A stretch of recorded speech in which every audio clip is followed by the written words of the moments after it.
Alrighty, let's get this show on the road, shall we? Let's get that all set up. Okay, now we're connected to streaming. Cool. Let's share this out.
Alright, I think we are good to go.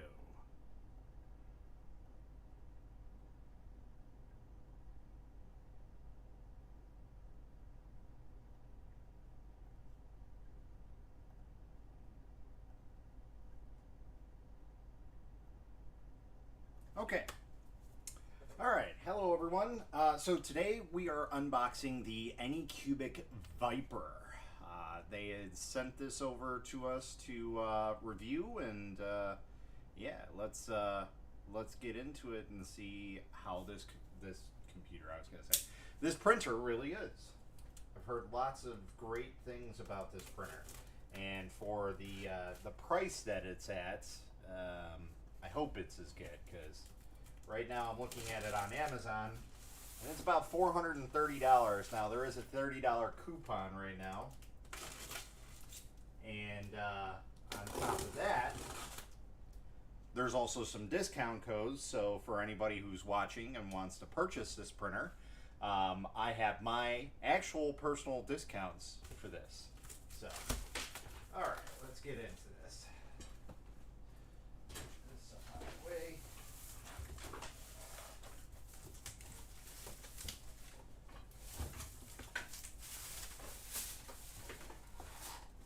This is very interesting how the package. Probably should have cleaned up a little bit more. It's definitely new to see that.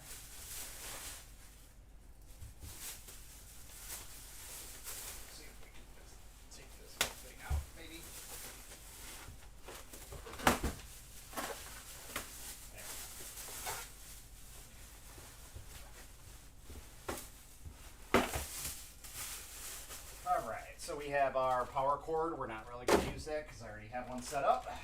We have our package of miscellaneous stuff. Plastic scraper, that's kind of odd to see. Usually it's a metal one, but hey, that'll do. Looks like a full-size SD card. Oh my god. And it's a no-name, nothing on it. USB cord. Looks like your standard A and B. Okay. Some extra nozzles. I wonder if this has got a volcano hot end. This has got some pretty long nozzles on it. So, spool holder. This seems to be the new thing that everybody's going with, that type of style. We have our assembly instructions. We have a fancy little LCD screen. It's very, very small. Our filament holder.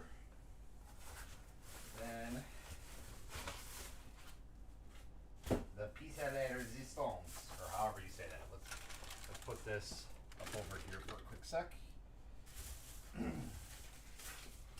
We also have some more tips and possibly like an assembly instructions part 2.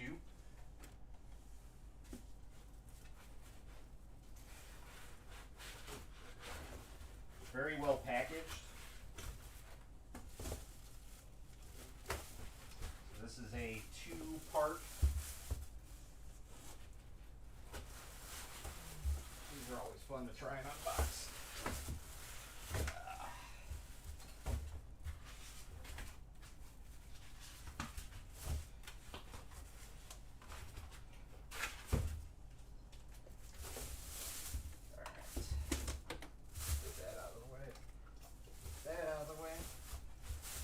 I'm liking the looks of this. Alright, I think we're good with that. My disaster, my hurricane. What's up, Mr. Germain? Or German, however you say. Alright, so yeah, basically it's 2 parts. I already dig the color combination they're going with. With the like darker blue. I'm usually not a blue person. I like red and black. But this is a nice little setup. And the other thing that I absolutely love, which I've always wanted, I've never had one of these, is a textured PEI sheet. I love the way that prints come off of this because they give it like a car look, like a dash on a car. You know how that looks? It has the same type of texturing as this. What's really, really nice when you print with is carbon fiber. When you print carbon fiber with this type of PEI bed, oh my god, it is just amazing looking. I absolutely love the way that looks. So I'm excited to do some test prints with this and see how this comes out. We're gonna have to do some like vibrant colors to show how much that pops and everything. But let's see here. So we have our typical base. We do have a little drawer here with some tools. We have a nozzle or acupuncture needle. We also have the looks like 2 wrenches. One is for the hot end, I'm guessing, and one is for the eccentric nuts. We have our various Allen keys. We have a semi-nice pair of cutters. Now, to be in all honesty, a lot of these new printers are basing them off of the Creality printers. You have the Voxel Lab Aquila, the Anycubic Vyper, and the Creality Ender 3V2. These are all very similar machines. This one's probably more in the range of the CR6, I would guess, with what it's got. I'll be honest, I haven't really looked too much into this machine. I wanted to do like a whole unbiased thing. I just know about the name. That's really about it. I pulled up all the information on Amazon, so I have it right here. So we have our build volume and everything. But just looking at it, it presents auto leveling. It has a TMC 2209, so the very, very silent. It does have a 32-bit main board. I'm sure this is proprietary to Anycubic because they've been going that route for a while now. So most likely it's going to be a locked up kind of board. Let's see. In terms of size, I'm pretty sure this is it's a little bit bigger than an Ender 3. It says 245 by 260. Now an Ender 3 is 235, 250.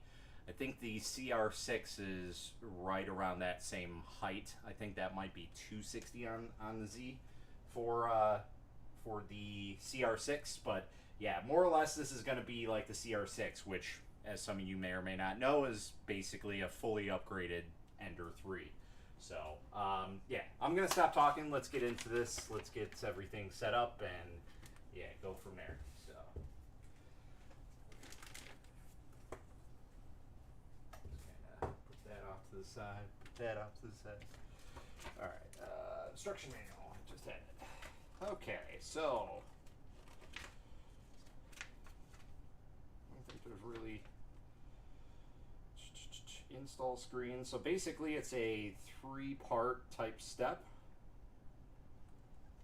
and yeah, I think more or less this is not really an installation or an assembly. I mean, it kind of is, right, Z, because it doesn't snap in. So let's see, what about this one? So it says the print head has been wired to the base. Please take out the frame carefully to avoid pulling the wires. Please cut off the 4 zip ties before turning on the machine. Well, I would hope so. Alright, so we're going to cut off this one. Should grab my bigger cutters, but that's fine.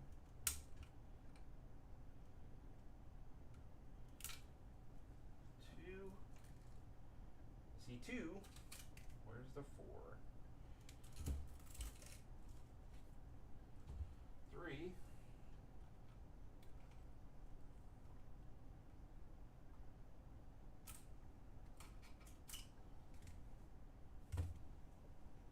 Did say 4, right? Oh, there's one underneath the bed. So it says. I don't think there is anymore, but we'll check. So there is very, very nice packaging on this, because they even put stuff underneath the bed to keep it from moving around too much. And there is a cutter, a piece here. So like, they super package this very, very well. I'm thoroughly impressed with this packaging.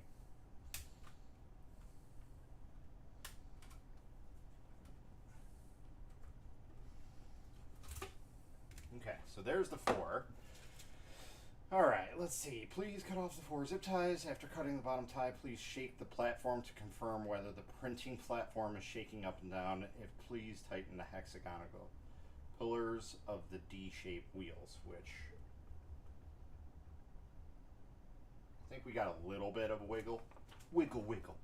But we'll take care of that. They do provide us wrenches and everything, so.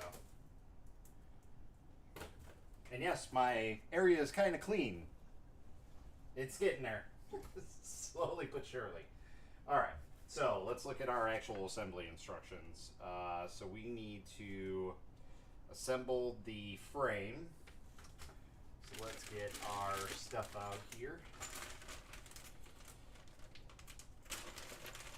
These are our bolts. So it looks like 2, 4, 6, 7 bolts. Probably going to be 6 bolts, but hey. And then our memory card, which is a blank memory card. Pull that out for fun. What is this? A USB reader? It's actually kind of a nice one. It looks kind of nice. Doesn't look super cheap. And like I said, I'm wondering if this has got a volcano style hot end, because of those the nozzles are pretty ridiculous. It does have a V6 style, and yeah, it does look like it actually does have a volcano hot end, which is really, really good, because if you want to upgrade nozzle sizes on this thing will flow very nicely, if that's the case. So that'll be very interesting to see people do that. So we're going to do 4 screws. Obviously, we're going to need to pull, actually, you know, we don't even need to, well, I probably should for all intents and purposes do it on this. it a brand name memory card? No, it is not. It is a blank memory card. It literally has no name. Like, usually there's some Chinese name or something, some cheap brand on it. But this doesn't even have, like, even an Anycubic brand on it. Like, it's no brand at all. So, first time I've seen that for a memory card. USB cards, yeah. Or USBs, see that all the time, but not SD cards. Okay, so yeah, this is exactly like a CR6. The reason being is they do have a dual, it's like a proximity switch. It's like a lasered switch. So basically this part goes down and it interrupts the beam of light going through here basically. So, and they do have that on both ends, which is kind of nice because it makes sure that it's always level because there is no belt driven system on this. So that's really, really nice. I'm really digging the way that they've done some of these things. I'm not too keen on this big hot end. Like it is massive. Like sticks out pretty far, and it looks like they like hot waxed the connector on here, which probably did it just because of shipping purposes, but still that's going to be a pain if anybody needs to change anything for that. So, but yeah, let's get this all set up here. All right, so we have 4 screws that we need to put in. And they are kind of smaller screws. They're like kind of anodized black, chrome black, which is a nice look, but it's not really needed for something like this. They're not going to be seen. But so far, I'm kind of impressed with the build of this thing. We'll go over it a little bit more once I get everything hooked up here.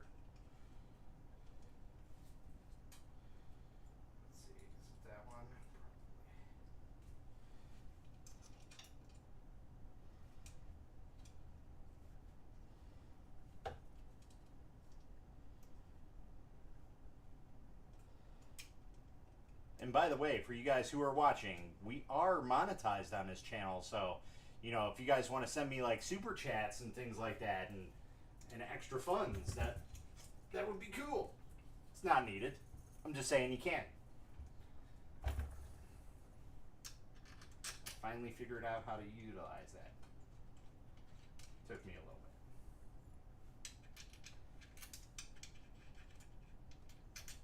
And here I thought this was going to be a little bit more painful.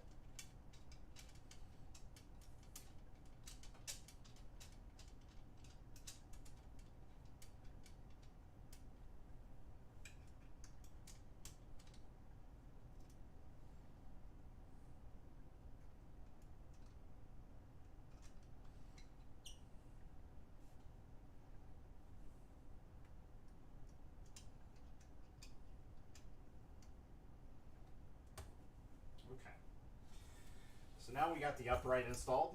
Super simple. Let's go ahead and go to our next step, which is connecting the screen. So it is 3 screws. Okay. So, all right. So yeah, we got a total of 7 screws, and you're all together. That's it. So really, really cool. This is a very, very small screen, which, I mean, I'm not gonna be like, oh my god, I want a bigger screen. No, I don't. It's fine. I'll barely ever use the screen. Most people probably won't either because, you know, octopi and things like that. So.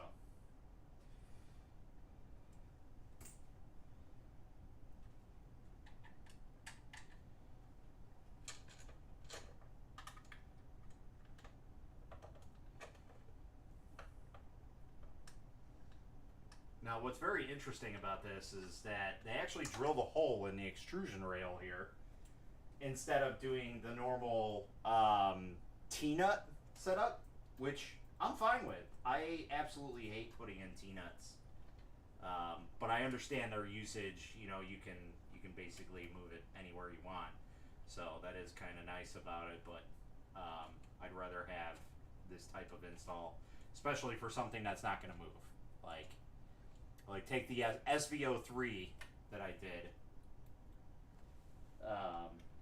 that install was kind of so-so because of the screen had 4 T-nuts that they had to lock up on there, and it was just it was a disaster.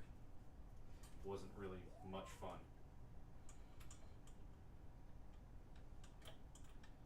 So yeah, now we're gonna have to choose a filament. I got some silky red up there I can probably use. Okay, so now that we're all set, we're going to make sure we put all this back together and keep this together so we don't lose them all. And make it look all nice and fancy and keep it that way. But yeah, pretty much in a nutshell, this is a knockoff of the CR6, 100%. So, who knows, it might be better. But I don't know, the CR6 is a pretty good printer. I can offer my time to you. You're building a printer. I am building a printer. Well, 3 of them. Oh, that's good.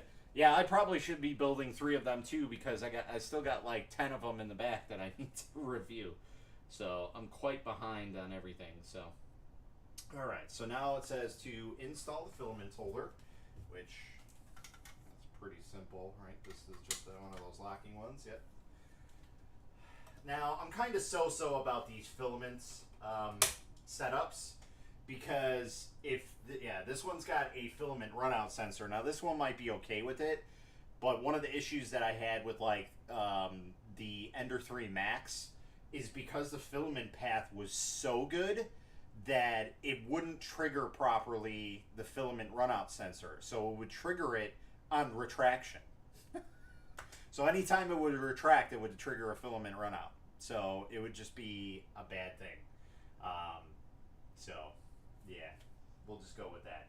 All right, so insert the Teflon tube. Okay, so we're going to insert this. We're probably going to have to end up upgrading this tube already. Fasten the print head. So we're going to actually move this down a little bit.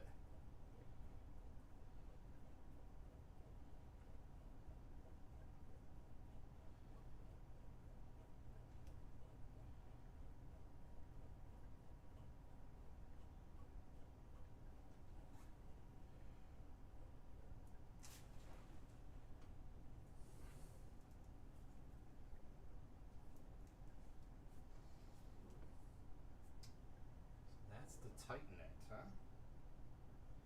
It's a very interesting way to tighten these, I will say. Ooh, Prusa Minis, huh? You know, I've kind of heard mixed reviews about those. Most of the time I see them, they're not very good. But obviously, you know, with the MK, the newer versions, they might be better. I don't really know. But that's just what I see constantly on the forums and whatnot. So now we're just going to plug in all of the sensors and the switches and everything.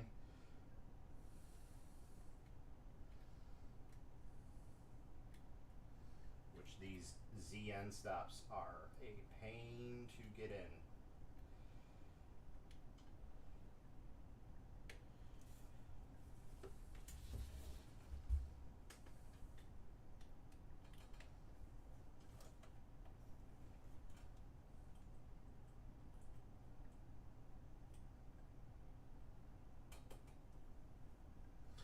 That's all plugged in. We'll get that set up in a sec. Let's turn this around, get that plugged in.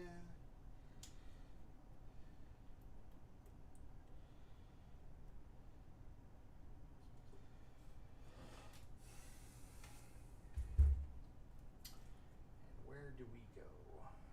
We go right in here.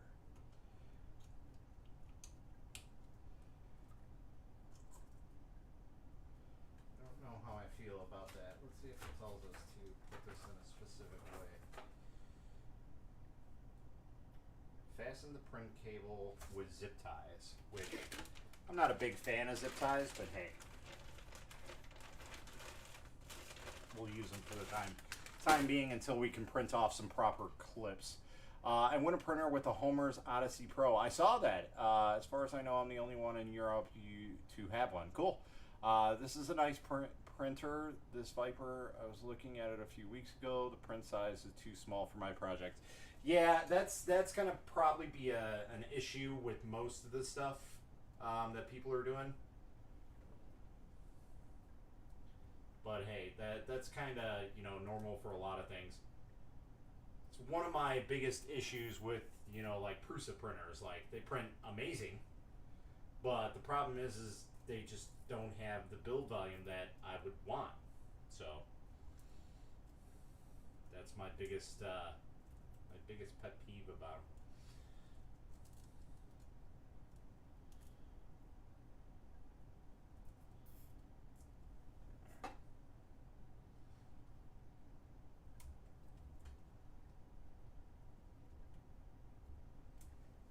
But if you're looking for something that's pretty much a one and done printer, this is pretty comparable to a Prusa from what it looks like.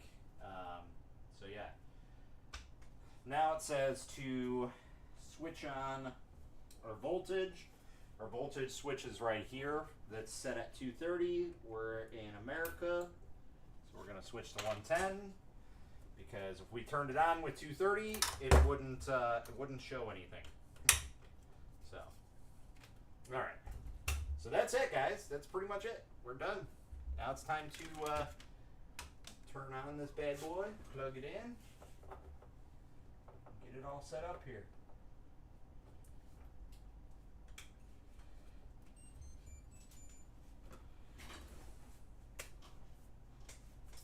Okay, so it does say, it's kind of funny because it says leveling. Select the correct voltage mode. So that's not really leveling, but hey, whatever. It's kind of a two-parter. They should have put the leveling down here and just kind of left the power down, but whatever. So it says click, prepare, and level, which I don't see. Do we not have power?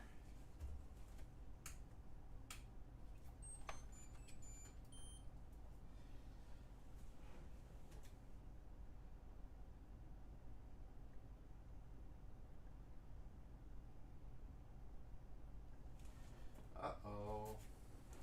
Uh-oh, SpaghettiOs. It's never a dull moment on a live stream now, is it? Yeah, we're at 1:15.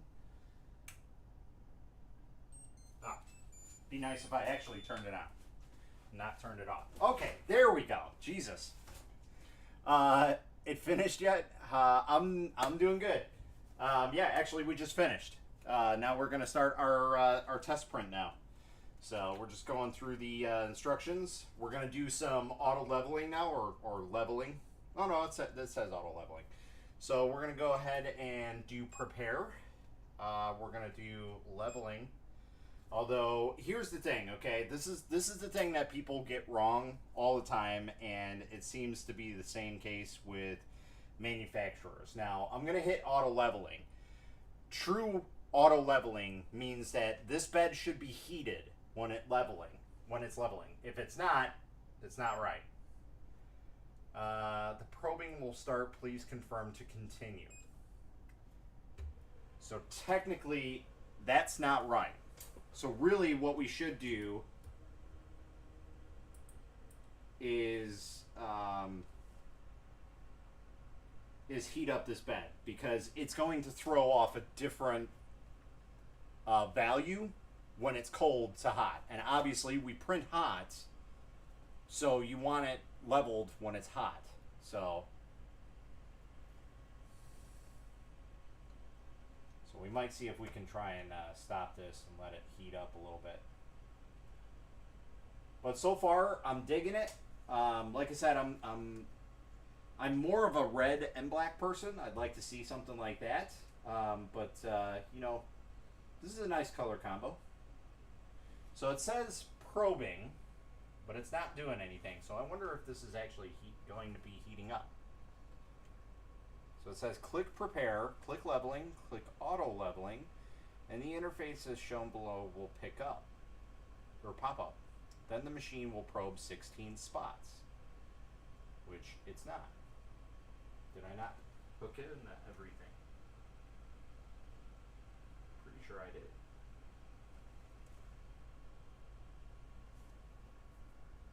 it's heating up. Oh my God, they did it right. Proud. Proud so far. All right, so let's go ahead and check out some filament we got here. I don't really want to print with TPU right now. Let's do some silk red. Yeah, that's PLA plus. This is probably garbage filament, to be honest, because it's been out for a little while, but we'll see how it goes. So we got some silky red filament. I believe this is Sunlu or eSun, one of the two. So it is heating up the bed. That's proper when it goes to leveling. There are no leveling knobs on this. There is 6 points, I want to say. I did want to adjust that bed a little bit. It is a tad bit wobbly. Looking in the wrong place. So we'll adjust the bed a little bit. I'm just going to tighten it just a tad.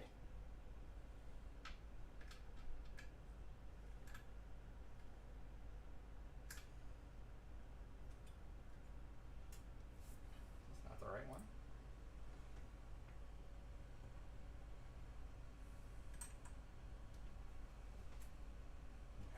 We'll do that at a later date, but whatever. So right now it's doing auto probing. It says it'll do it 16 probes. It is a little bit slow than what I'm used to. It's probably about the same speed as a BL Touch, which is... Yeah.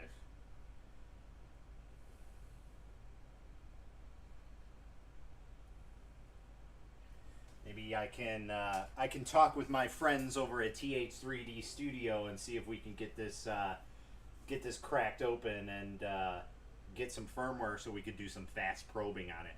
That would be cool. To be in all honesty, you know, a lot of people are like, "Oh, fast probing, it doesn't get the right results." It gets it just as close as a BL Touch would. So, on a fast probe. Now, granted, you could do it this slow on an easy ABL probe, but you know, you're going to get better results than BL Touch.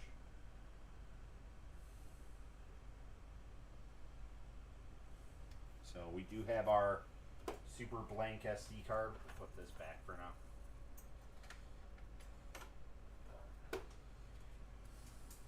Now, one thing I'd like to do is to search out and see who actually makes these printers. Because I'll be honest, with the way that this is, like I said, an exact replica of the CR6. The only thing that it's missing is the handle on the upright here, which that's fine. It's not the end of the world. But the filament holder is the same. The bed setup, the whole frame gantry, and everything is set up the same way. A lot of these are set up this way now, where you don't have the extrusion, which I don't understand why they don't have the extrusion here anymore, but they still have the extrusion here. This is where it's needed. Like, these blank extrusions are needed here out of anything. So auto leveling is great for nice print results. That's why I want instant ABL Touch on my printer. Yeah, BL Touch works. I had a terrible instance with BL Touch where it probed during a 70-hour print for no earthly reason. All the wiring was perfectly fine. Destroyed the print, destroyed the entire hot end, and basically the printer never printed right after that. Not that the printer printed right in the beginning, because it was an early stage Ender 3 and they were absolute garbage. Yeah, I never went back to them, and I went with a proximity probe, an easy ABL, and I will never go back to a actual touch probe like that ever again, because now, at the time that I had a BL Touch, they still had the metal probes, and they never broke. And then they switched to the plastic ones, and they're like, "Oh, that's fine, they'll break, and you could just replace them." Well, I'm like, why should I replace something like that? That's pointless. You make something to break purposely. Like, take for example the SVO3 that has a BL Touch. They give you an extra probe needle because they know it's going to break. That's not how it should be. But hey, to each their own. Okay, so now we did auto leveling. Now it says to load filament. We're going to put in our SD card. I'm guessing this has got to go in upside down. I do like that it's a full-size SD card. I do miss that a lot. When I was a big fan of G-Tech, that's one of the selling points that I liked, because SD cards are very, very cheap when it comes to the larger ones. So we do have the filament runout sensor, and then we do have a tube that goes in there. And then this is kind of like a dual extruder setup. Oh, that is an, oh man. That is so nice, that filament path. Whew, that is perfect. Like normally on printers I have to wiggle it around and get it in there, like just kind of wiggle the filament to get into that path, and I didn't need to do that. So let's go ahead and go to print and files English Vyper. Let's go to Vyper. Printing has finished. Okay, so that's not it. Do we even have prints on here? Nope. We might have to take this out and take a look at it. So let's go ahead and take a look at it really quick. Ugh.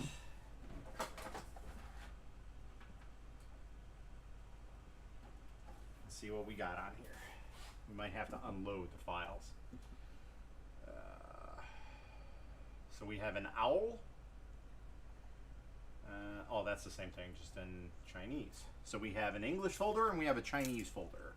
So we're just going to get rid of the Chinese folder, and then we're going to go ahead and take the owl file out. Oops. And we're going to put it on the actual disk.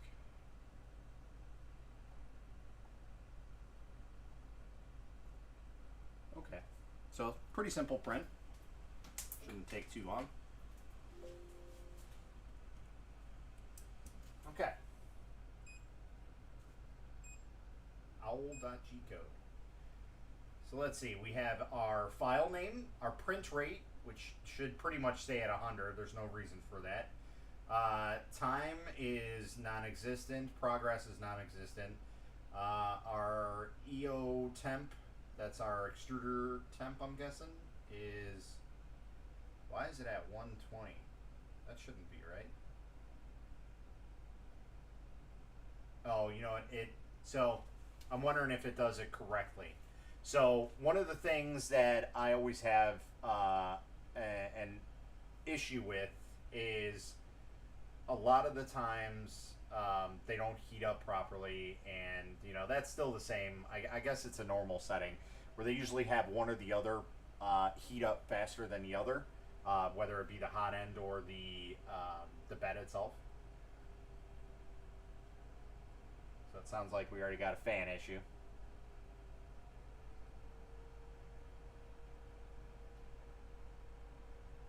Maybe. I don't know. Maybe it's just me. What's up, Boot Disc? How's it going, man? We are unboxing and testing out the Anycubic Vyper. By the way, for any of you guys that are watching, I do have discount codes linked in the description here. It's an actual discount code with my own discount. Yes. So there is $30 off, I believe, right now. Yeah, so there's a $30 off coupon, and then there's also another $30 off with my coupon code. You can use that for, I believe it's all of the places. So the Anycubic website, Amazon, or AliExpress. So you can use those on any one of those. And we do have links for those who are watching in the other parts of the world from Amazon.de, Amazon.it, and of course Amazon US. So unfortunately nothing in Canada right now. Sorry guys, I know it's always an issue. So, alright, so we got bed temps at 60, and it looks like our hot end temp is at 200. So we do have a progression. We're at 0 hours and 2 minutes in. Let's see if it does a auto bed leveling or not, or if it's just gonna base it off of that main one that we did. I'm gonna guess it's gonna go off of the main one.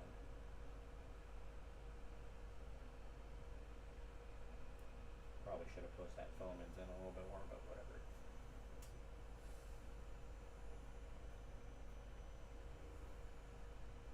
There we go. There's our color. So I didn't even have to touch anything. It's good.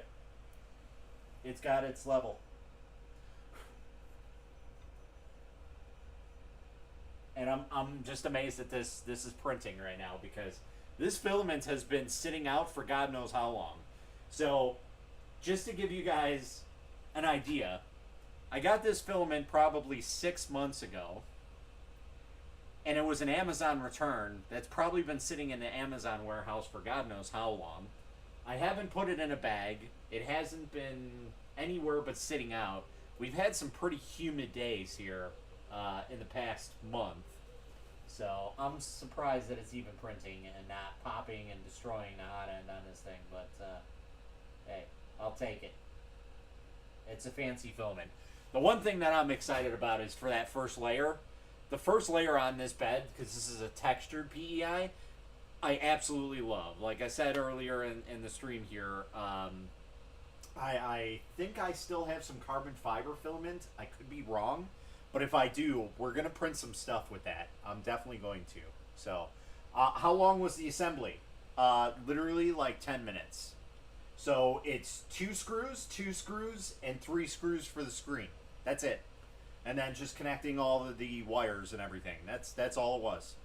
So, yeah, I've been streaming since about 1 o'clock, and we're already printing 45 minutes in. And that's with me talking and doing what I need to. So within a half hour, you're printing easily. That's for somebody who has no idea what they're doing. Now, I will say that this printer is a little bit expensive.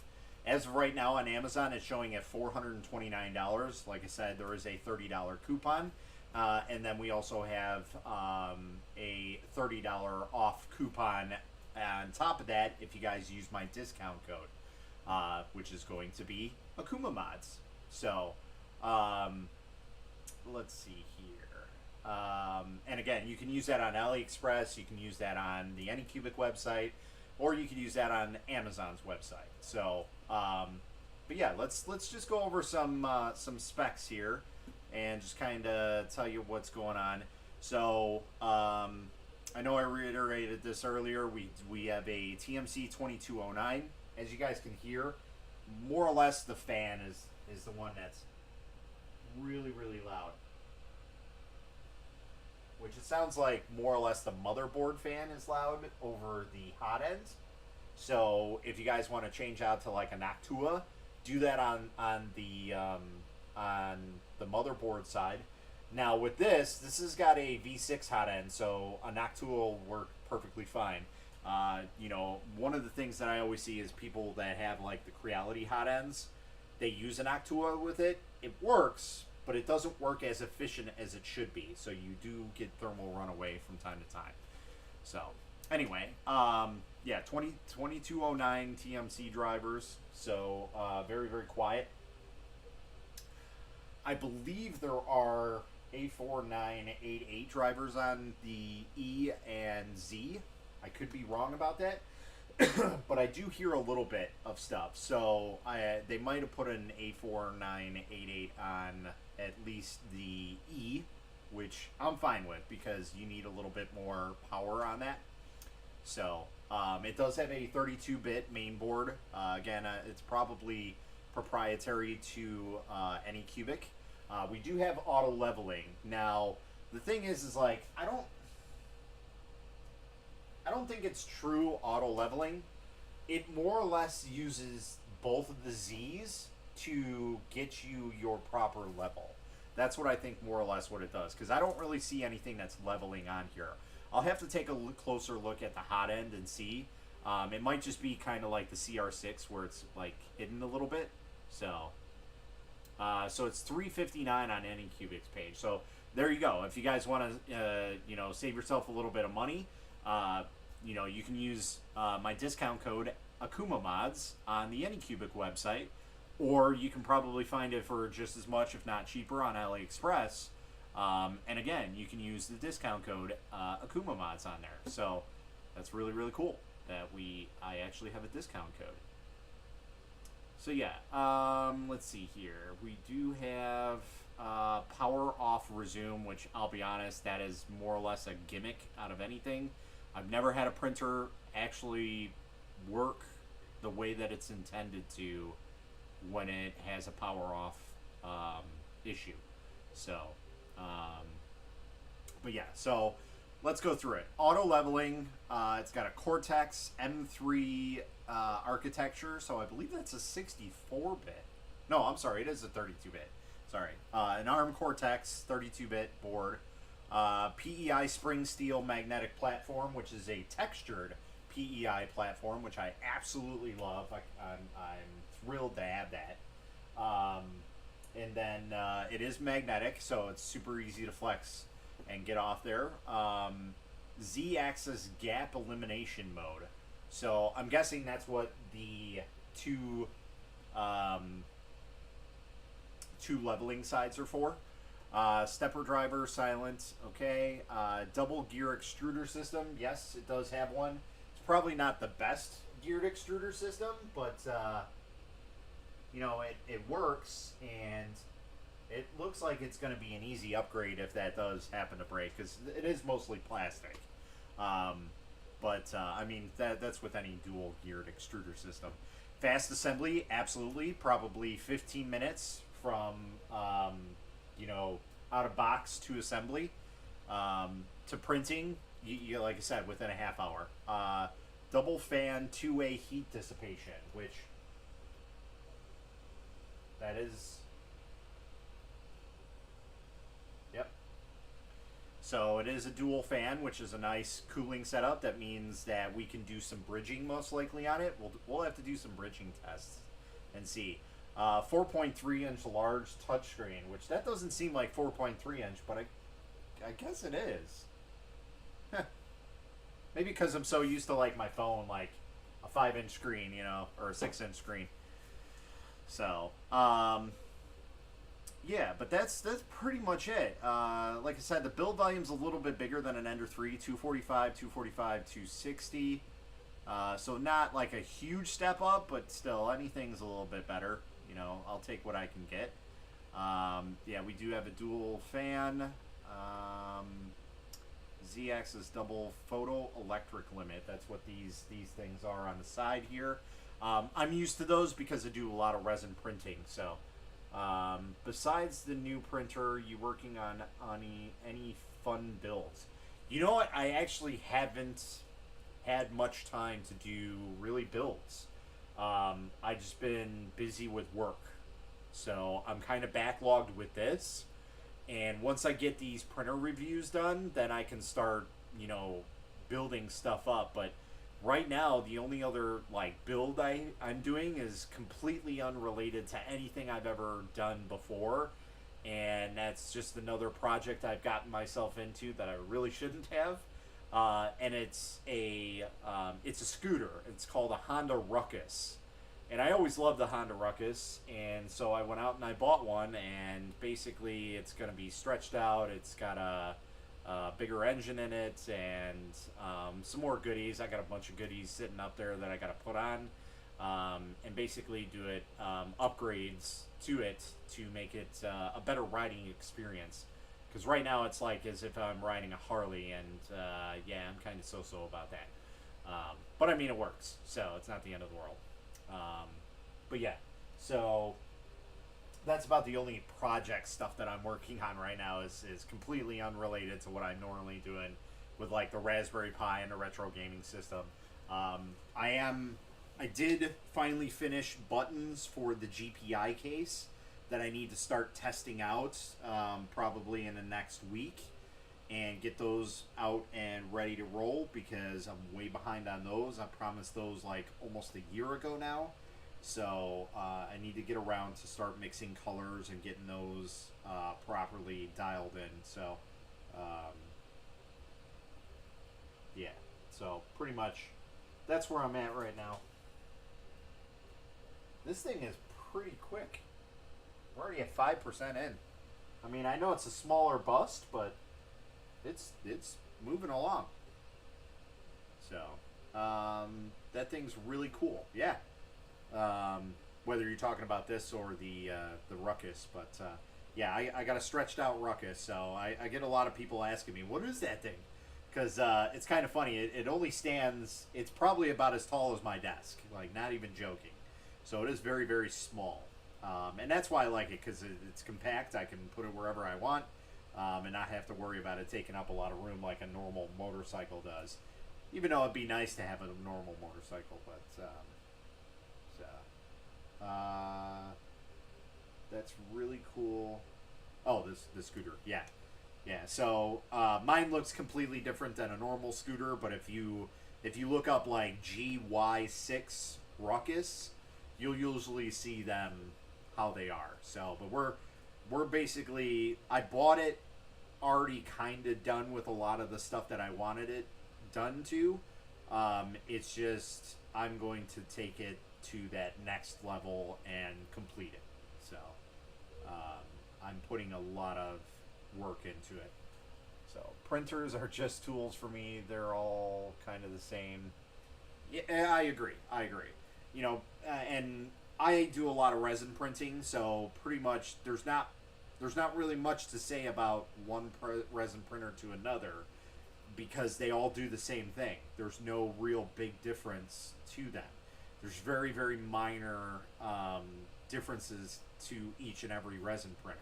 Whereas FDM printers, you know, you can have one that has auto leveling, or one that doesn't, one that has a geared extruder, one that doesn't, you know, one that has auto filament detection, one of them that doesn't, one that has a touchscreen, one that doesn't. So there's lots of variables with FDM printers that, whereas resin printers are pretty much all the same.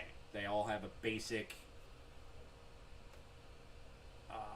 type of thing, and they just kind of add some little touches here and there that are kind of so-so. But yeah, for the most part, they're all identical. So let's see here. Let's just look at some other stuff. What is going on here? What happened? Okay, so small body and big size. Yeah, I'm not really worried about it. Patent and Z grip elimination. So what is this? Z-axis gap elimination. Anycubic Vyper 3D printer Z-axis moves more smoothly, which can avoid print layer marks and ensure printing precision. Oh, okay. So, for those of you who know about FDM printers, there's, I'm probably going to get this wrong, but basically there's a spring on the Z rods, okay?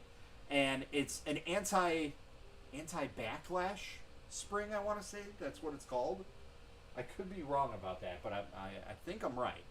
So it's an anti-backlash screw, and it's a spring. And it basically like hooks into the bottom of your Z lead screw where it threads in. And then it basically keeps it from resting. And Anycubic has their own version of it. I'm not saying it's better because it's all plastic, but it's basically the same thing. So, is it a good thing? Yeah. I'm just worried because theirs is mostly plastic, which I understand for production purposes, but for longevity, that's about my only worry about it. So, it's got a nice setup.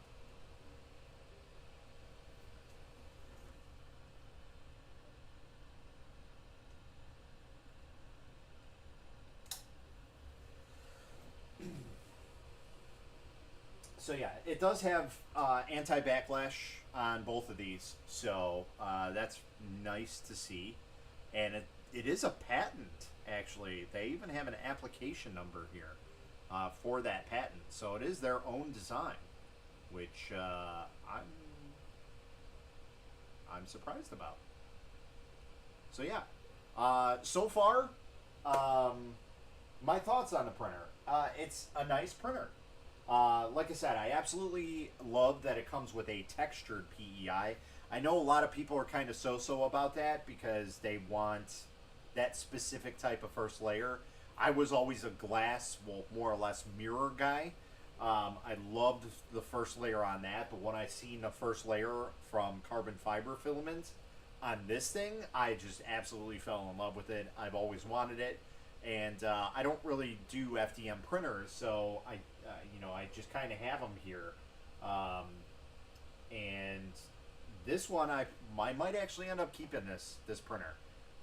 If it keeps working the way that it's meant to, then my thoughts to buy a Prusa printer might just go out the window for a couple reasons. First off, if this thing continues to work as it's intended with auto leveling and in the way that it's supposed to, and it's a bigger build volume than a Prusa, well then we might have to stick with it. So we'll have to see. But so far, I'm surprised that it's printing this.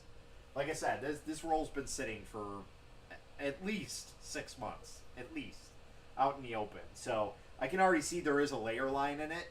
So I'm expecting it to have more when it prints, but I'm fine with that. Like I said, I'm not expecting it to be anything spectacular because, like I said, it's been sitting out in the open. So I'm amazed that it's even printing it. But again, I believe that this does have a volcano hot end on it. So because of the nozzle that it comes with and just the look of the hot ends, I believe that's what it comes with. It doesn't really say anything about that. Let me just double check and look through here in case I missed it. But I don't believe it says anything about the style of hot end that's on this thing. Which, yeah. That's a double fan. Printing quality is the same while printing speed is faster, which can reach 100 millimeters a second, which that's pretty insane. I usually do it like 50, 60. So, what's up, guys? How's it going?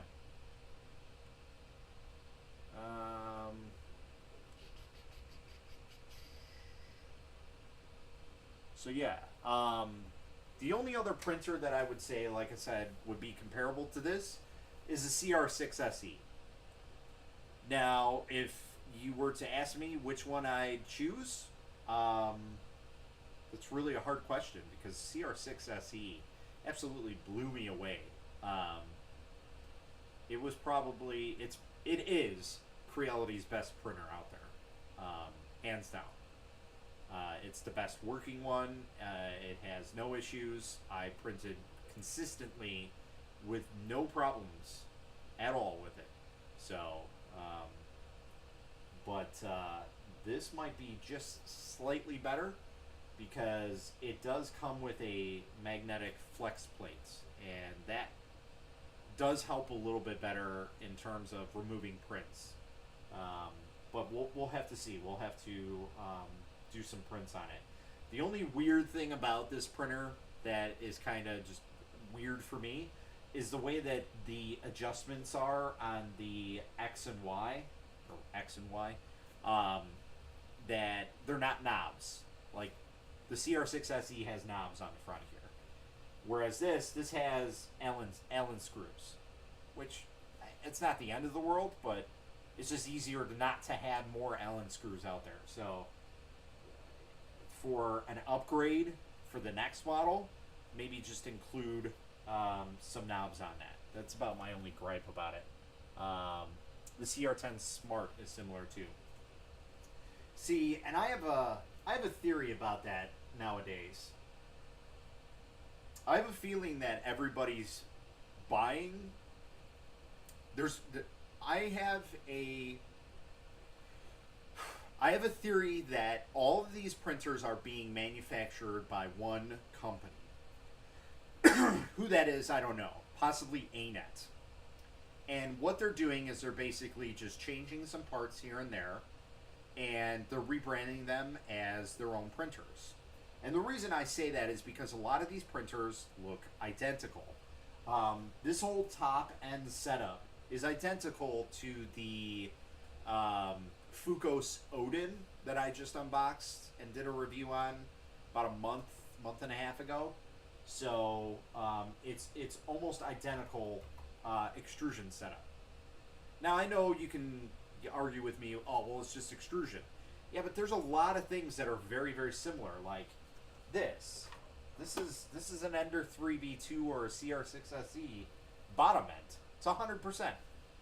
Voxelab Aquila, like they're all the same models now. Like it used to be where Creality was different, ANET was different, Anycubic was different, and everybody had their own type of different models. But it seems to be that with everything that went on in the world the past year or so, things have changed a little bit. And I'm starting to see a trend where a lot of things are the same. Like, even the filament holder is the same. Again, there's slight changes here and there to make it their own. And I'm not saying it's a bad thing. I'm not. It's just my theory about that, and I'm fine with that. It's just kind of funny to see that because, everybody's like, oh, well, I like my Creality. That's great. But it's basically the same as this. It is the same. When it comes down to it, it's the same. So, I don't know. Maybe I'm just crazy. So, I would not disagree with you about this. Yeah, and I've kind of, I literally just had this theory pop in my head because we did the unboxing for the Bluer. You guys can probably see that in the back there. That's the Two Trees Bluer, which is, it's an ANET ET4. Like, they barely even changed anything to call it their own. They put a different bed on it, and I think I don't even know if they changed the hot end setup, but yeah, basically all these are the same nowadays. Which again, I'm not going against it because consistency shows that they work. So it betters the company, but it's also, it takes away the fact that you can't really argue one is better than the other because they're all the same. So yeah, there's some different things that make some things a little bit better. Like the Creality boards are absolute garbage, the stock ones. Whereas, maybe the Anycubic board is better. I don't know. I don't really know anything about the boards. So, you are correct, but not ANET is the actual manufacturer for all frames and parts. They just send the different frames to the company to add the boards. Yeah, exactly. So that might be the other thing. Like, I might be thinking in terms of, like, ANET does all the stuff, and, like, Monday they do Crealities. Tuesday they do Anycubic. Wednesday they do Focus. Thursday, so on and so forth. But it's possible that they might just build the frames and send the frames off to people, and that company adds their own parts to it. So that's a good possibility. So yeah. Yes, exactly. Companies do it with cars. It's the same thing. I get a lot of people that hate when I talk about that because I'm a car guy. I know a lot about cars. I know a lot about what company owns what companies and who used to own companies. Like, it's always funny to tell people who own Range Rovers, especially older models, that they're basically a Ford. That's because they are. They were owned by Ford. They were made and manufactured parts by Ford. You can see that. Pontiacs were more or less made in Australia. They're Holdens, which is a division of GM. So, but a lot of people know that one. You have Mazda, that was owned by Ford. I don't think they are anymore. Mitsubishi, that was owned by Dodge for the longest time. Pretty much up until their demise, in my opinion. Yeah. Now Fiat owns Dodge. So now that company is just, that's why Dodges have become such nice looking cars over the last few years. They went from like their normal body cars to like really, really nice looking cars, but they're trash cars in general, in terms of like motor and more or less transmissions. Their motors might be a little bit better, but their transmissions are still. Ugh. But anyway, yeah, that's the same thing with anything. Again, it's starting to see a trend there, even more so with like Toyota. Toyota's basically seems like they're merging with BMW. The LS model is actually built out of one of the Germany plants of BMW. As for the Supra, Supra is a Z4, sorry. So it's the same type of car. They're all kind of commingling with each other. The only one that's kind of the oddball out of that is Honda. Honda, I know, only reached out once to Isuzu, and that was pretty much the only time that they ever reached out, that I'm aware of, that I can think of. So, let's see. The Urus and the A7, yeah. So the Lamborghini is owned by BMW. Lamborghini's owned by Volkswagen. Volkswagen's owned by Audi. Well, basically Volkswagen owns everybody. Audi, Lamborghini. I want to say Rolls Royce, or the other one, Bentley. One of the two they own. Bentley, I think it is, because I believe Rolls is owned by Beamer. So, but yeah, that's basically all the same. So, you're paying a lot of money for Lamborghini, when in actuality you could pay a lot less for the Audi version, and it's still the same car. So it's just you're paying for that name. So yeah. Is it? Okay. I thought I was wrong about that. I thought it was Volkswagen. And the only reason I say Volkswagen is because the Bentley had the W12 in it, which was in the Phaeton, which the Phaeton was basically an Audi A8 or R8, whatever it is, the big boy. So, yeah, exactly. It's an $80,000 or 80,000 pound difference for a badge. But hey, some people pay that. I personally pay that. I did the same. I'm a Honda Acura guy, but I'm more Acura. Even though my car is technically like a bigger version of an Accord, I own an RLX. I paid probably 10 to 15 grand more just for the badge name. Now, granted, it does have a lot more features than the Accord does, even fully loaded, but still, I paid for that. So, kind of how it is. But I've always been that type of guy. I want that brand only. So yeah. Anyway, we're gonna get off that topic right now. Just take a look here and see how this is going. It's not going too bad. Again, I'm very surprised that this filament is even printing. So I should have pulled out a brand new one. But again, I'll see if let's check right now. Let's see if I got some carbon fiber. I think I do. I think this is it.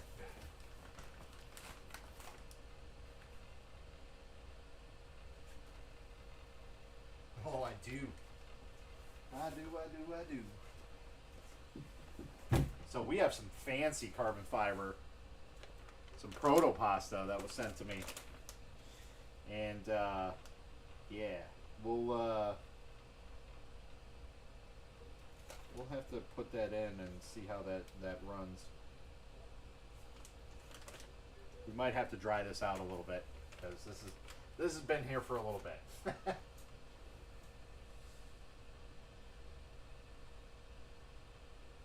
But yeah, so far, thoughts on the printer. It's not bad. Again, like I said, it's basically a CR6 SE. In fact, let's look at price differences between that, since we're kind of comparing that to it. G-Tech nozzle will love me for it. Oh yeah, I'm sure any nozzle will love me for that. Let's go on Amazon and look at what a CR6 SE is.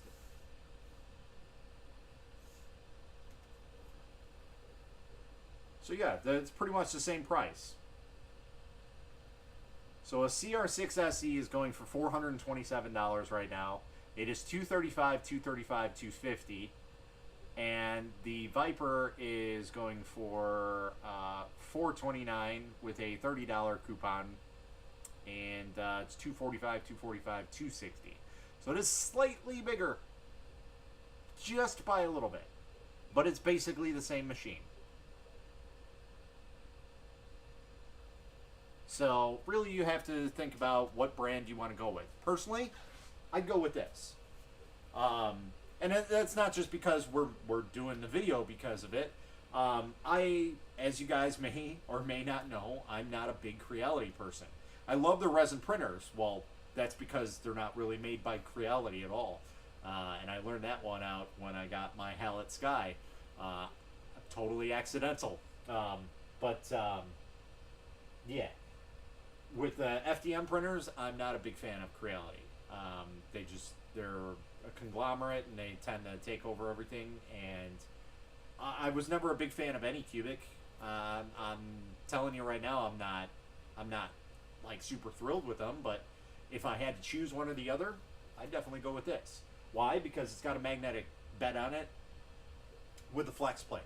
So that right there takes it to a completely different level, because the CR6SE has a glass plate on it, so it's not as easy to remove prints. Not saying that it's like inevitably hard to do that. You can take a scraper and just scrape it off, and that explains why that came with a plastic scraper. Because again, I went in this completely blind. I didn't know that it had a flex plate on it. I absolutely love flex plates. They're a great addition to any printer. And that just lessens the need for this. Not saying you won't ever not need this, because you will at some point dig that nozzle down and get that filament on there. But for the most part, it'll come off by itself. So, but yeah, I like this so far. It's not too bad of a printer. It is a little bit pricey for what you pay for build volume and what it's got, because there's things like the CR10 that's out there that's much bigger, but you don't get all the fancy bells and whistles like a filament runout sensor, a dual geared extruder, like I said, I believe a volcano hot end, which, if that's the case, you really want to go big on this. Like, it would be awesome to put a huge nozzle on this thing and just print out parts. Like, I think that would be awesome, especially if it is. Because that's what that volcano hot end is meant to do, is to push plastic. And with the setup that you got here, upgrading the nozzle should be no hassle at all. So, but we'll have to look into that more. I'm not too in tuned with FDM printers and how that goes, but yeah. So, like I said, the only weird thing about this is how they want you to adjust the belts. But again, that's kind of like a one and done type thing. You shouldn't really ever have to do that for a good amount of time until the belts start wearing down. But yeah, it is a very, very nice printer all in all. It is a little bit loud on the fan side. Again, I don't know if that's exactly the hot end or the actual board. I want to say it's the board, but yeah, that's pretty much where I'm gonna leave that at. So let's see here. Will be a 0.8 nozzle after using that. Yeah. So we can expect the Vyper Max soon then. That would be nice. I know the Chiron is kind of like their bigger one. But if they put the stuff that they got on this onto the Chiron, oh man, that would be an unbeatable printer. So Anycubic, if you're watching, just a little note there, or quick tip: if you put all the stuff that's on here onto a Chiron, oh, that would be an amazing printer. So I would just get a Signwinder X1 for that price. PEI for the win. I absolutely love PEI flex plates. I don't understand the glass bed thing. Yeah, I agree. I don't understand the glass bed thing, and I've always had issues with those textured glass. But with the CR6SE, it seems like they changed how the textured glass is, because it's like the hexagonal glass. So it is a little bit different. So it did stick very well. I was surprised. I was a little worried because I never had good adhesion with that, whether it be G-Tech or Creality with those type of beds. So yeah, that's just how it is. So sorry. Um, you said Sidewinder X1. What would be your reason to get a Sidewinder X1 over this? Or a CR6SE? The only thing that I can think about is the direct drive. Now, with a dual geared extruder, you can print TPU just as easy with a direct drive system. One of the major issues that the X1 has is that belt system that they have for the electronics. They will go bad. It's just part of their nature because they're not meant to flex the way that they do for the hot end. Now the Z might be okay because it doesn't move as fluidly as like the X does, X or Y, whatever that is. Yeah, the one on the hot end, that goes bad a lot. I see that all the time. Everybody I know that's had an X1, whether it be the first gen, second gen, or if there's even a third gen, a newer one, everybody's replaced that at least once. So.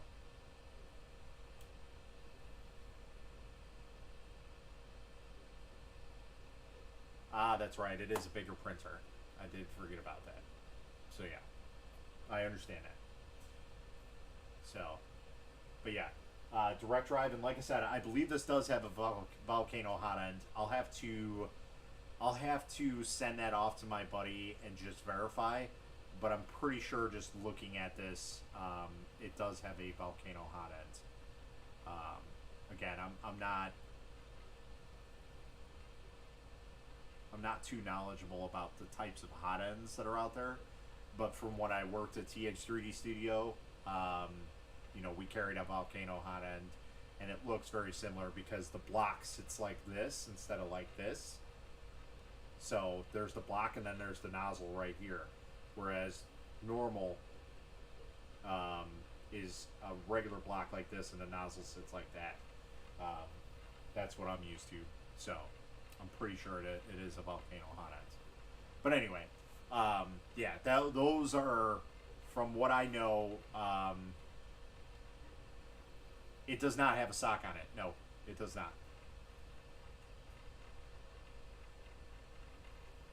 Which I might have. I don't think I got volcano ones. I don't.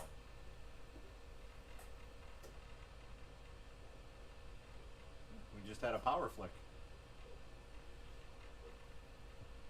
Hopefully you guys are still connected.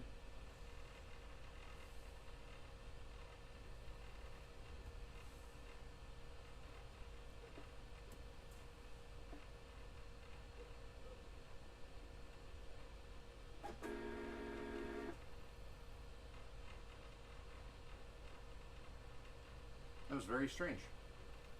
It's like in the middle of the day. Like,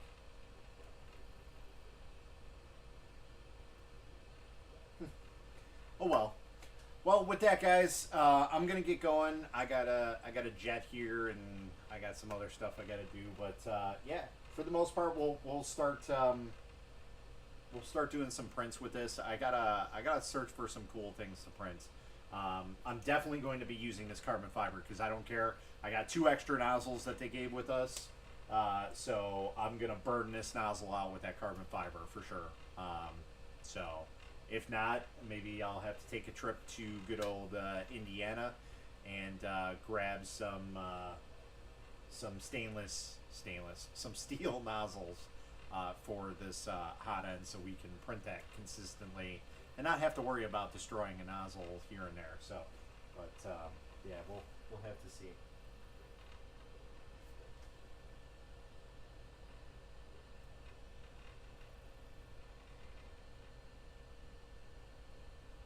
Do have some vibration. I don't know. Maybe it's just me. But yeah, you guys have a good one. Like I said, if you guys are interested in this machine, As of right now on Amazon, it is $429 with a $30 coupon.